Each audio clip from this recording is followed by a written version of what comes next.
मुंबई सपनों का शहर, राइट? पर एक वक्त था जब ये शहर सपनों से ज्यादा अपने खौफनाक अंडरवर्ल्ड के लिए जाना जाता था। आज के इस एक्सप्लेनर में हम ठीक उसी 50 साल के इतिहास की गहराई में उतरने वाले हैं। ये कोई आम क्राइम स्टोरी नहीं है। ये लालच, ताकत, धोखे और आखिर में एक पूरे साम्राज्य के ढेर हो जाने का एक एपिक सागा है। चलिए शुरू करते हैं और देखते हैं कि कैसे हर गली में गूंजने वाले नाम अचानक उभरे और फिर राख में मिल गए। इस पूरे सफर को हम 5 हिस्सों में बांटेंगे। पहले 3 माफिया किंग्स, फिर दाऊद इब्राहिम की एंट्री, उसके बाद खतरनाक गैंग वॉर्स, फिर आपस में धोखे और टूटते गुट, और आखिर में इस पूरे अंडरवर्ल्ड का कोलैप्स। तो चलिए सबसे पहले बात करते हैं पहले 3 माफिया किंग्स की। हम चलते हैं सीधा 1950 के दशक में। अब एक चीज समझनी बहुत जरूरी है, पुराना अंडरवर्ल्ड और नया अंडरवर्ल्ड, इनमें जमीन आसमान का फर्क था। पुराने दौर में करीम लाला, हाजी मस्तान और वरदराजन मुदलियार का दबदबा था, पर इनका काम करने का तरीका बड़ा अलग था। इन्होंने बिना किसी बड़े खून खराबे के एक जेंटलमैन एग्रीमेंट के तहत पूरी मुंबई को आपस में बांट लिया था। सिस्टम के लूप होल्स का फायदा उठाते थे। लेकिन नया अंडरवर्ल्ड वो बिल्कुल अलग था। वहां बेरहमी से कब्जा करना, एक्सटॉर्शन और खूनी दुश्मनी आम बात हो गई थी। तो सवाल यह है कि यह शांति आखिर भंग कैसे हुई? दूसरा हिस्सा, दाऊद की एंट्री और वो चिंगारी जिसने सब बदल दिया। कहानी में एक नया बेखौफ चेहरा आता है, एक ऐसा लड़का जिसे अपनी बारी का इंतजार बिल्कुल नहीं था। 50 लाख रुपए आज के हिसाब से सोचें तो शायद नॉर्मल लगे, पर 1974 में ये एक बहुत ही विशाल रकम थी। और डोंगरी के एक 19 साल के लड़के ने इसे हाजी मस्तान के इलाके से एक टैक्सी से लूटने का दुस्साहस किया। उस लड़के का नाम था दाऊद इब्राहिम। ये डकैती सिर्फ पैसों के लिए तो थी ही नहीं, ये एक डिक्लेरेशन था कि मैदान में एक नया निडर खिलाड़ी आ चुका है। बस यही वो चिंगारी थी जिसने उस पुरानी शांति को पूरी तरह जलाकर राख कर दिया। लेकिन ठहरिए, इस डकैती का सबसे बड़ा ट्विस्ट क्या था पता है? इस केस की जांच और कोई नहीं बल्कि दाऊद के अपने पिता इब्राहिम कसकर कर रहे थे, जो मुंबई क्राइम ब्रांच में हेड कांस्टेबल थे। सोचिए उस वक्त का मंजर जब दाऊद को पुलिस स्टेशन लाया गया और उसकी अपने ही पिता से पिटाई हुई। उन्होंने उससे कहा, ये दिन देखने के लिए मैंने तुझे पाला था। उस गुस्से और शर्म का अंदाजा लगाना मुश्किल नहीं है। सबको लगा यहां गेम ओवर हो गया, पर असल में अंडरवर्ल्ड की दिशा यहीं से बदल रही थी। उस गिरफ्तारी के बाद दाऊद ने एक कमाल की स्ट्रैटेजी खेली। वो बाहर रहकर पुलिस का इन्फॉर्मर बन गया। उसने चालाकी से अपने दुश्मनों, खासकर पठान गैंग की अंदरूनी खबरें पुलिस को देना शुरू कर दिया। पुलिस को लगा वो उनका मोहरा है, पर असल में दाऊद सिस्टम को कठपुतली की तरह इस्तेमाल कर रहा था। फिर आई 1975 की इमरजेंसी। पुराने डॉन्स अंडरग्राउंड हो गए और एक बहुत बड़ा वैक्यूम क्रिएट हो गया। दाऊद ने इस मौके को हाथ से जाने नहीं दिया और उनके सारे बिजनेस और इलाकों पर सीधा कब्जा जमा लिया। अब आते हैं तीसरे हिस्से पर, खूनी दुश्मनी और गैंग वॉर। ये 1980 का दशक है और अब पुरानी रंजिशें बंद कमरों से निकलकर खुली सड़कों पर आने वाली थीं। इस टाइमलाइन को देखिए, ये एक ऐसी चेन रिएक्शन थी जो रुकने का नाम ही नहीं ले रही थी। करीम लाला के भतीजे समद खान ने दाऊद को खुली चुनौती दी। 1980 में दाऊद के बहुत करीबी इकबाल कास्कर का मर्डर होता है। फिर अगले ही साल 1981 में दाऊद के सगे भाई शब्बीर को एक पेट्रोल पंप पर गोलियों से भून दिया जाता है। इसका जवाब 1983 में दाऊद ने अमीरजादा को सीधे कोर्ट के अंदर मरवा दिया। फिर पठान गैंग ने पलटवार करते हुए बड़ा राजन की हत्या करवा दी। हर कत्ल अगले कत्ल की वजह बन रहा था। अपने सगे भाई शब्बीर की लाश को देखकर दाऊद पूरी तरह हिल गया था। तब उसने एक ऐसी कसम खाई जिसे सुनकर किसी के भी रोंगटे खड़े हो जाएं। उसने कहा, अब ये लड़ाई जान लेकर ही खत्म होगी। लिटरल वर्ड्स, कोई माफी नहीं, कोई कॉम्प्रोमाइज नहीं। इसी एक स्टेटमेंट ने पुराने माफियाज के बनाए गए सारे उसूलों और शांति को हमेशा के लिए मिटा दिया। अब ये सिर्फ इलाके की लड़ाई नहीं थी, ये खून के बदले खून की लड़ाई बन चुकी थी। और इस खून खराबे के बीच उभरता है एक बिल्कुल नया चेहरा। जब बड़ा राजन मारा गया तो उसका एक शागिर्द था, छोटा राजन। वो अंदर से बिल्कुल टूट चुका था और बदले की आग में जल रहा था। उसने क्या किया? दिन दहाड़े एक भरे हुए क्रिकेट मैदान में अपने गुरु के हत्यारे को गोलियों से छलनी कर दिया।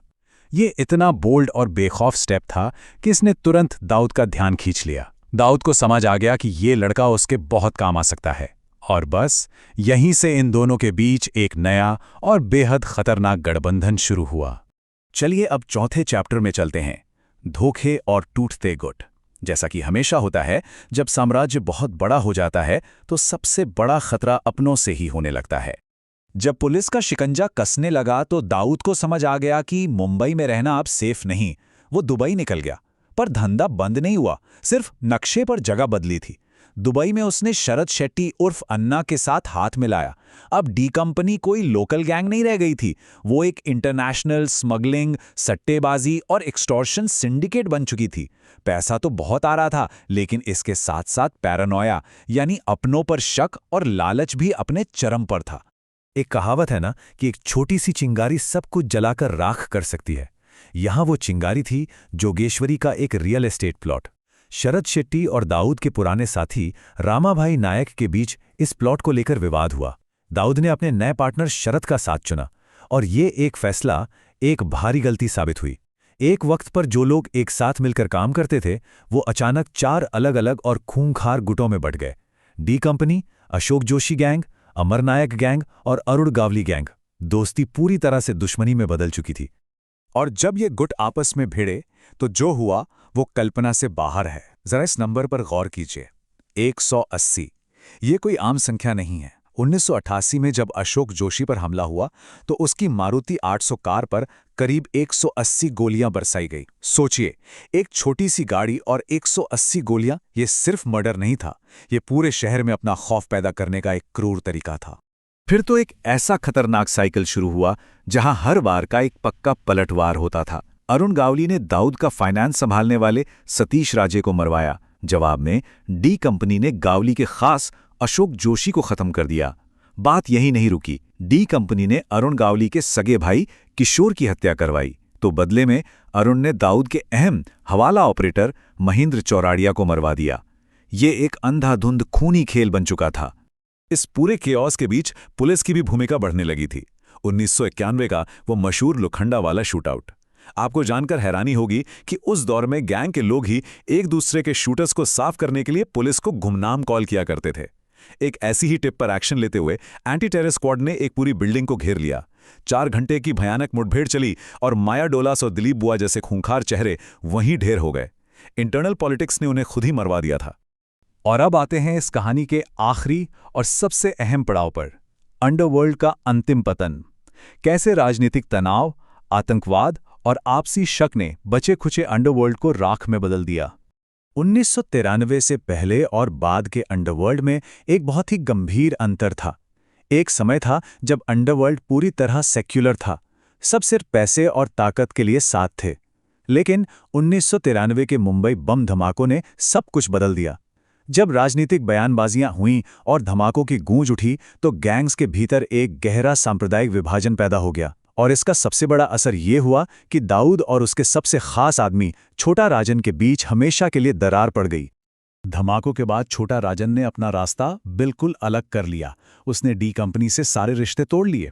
फिर साल 2000 में दाऊद के गुर्गों ने मलेशिया में राजन पर एक बड़ा जानलेवा हमला किया, पर वो बच निकला।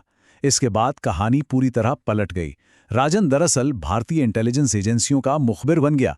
सोचिए, जो आदमी डी कंपनी के सारे राज जानता था, अब वो उसी अंदरूनी ज्ञान का इस्तेमाल करके दूर बैठकर अपने ही पुराने साथियों को एक एक करके खत्म करवा रहा था।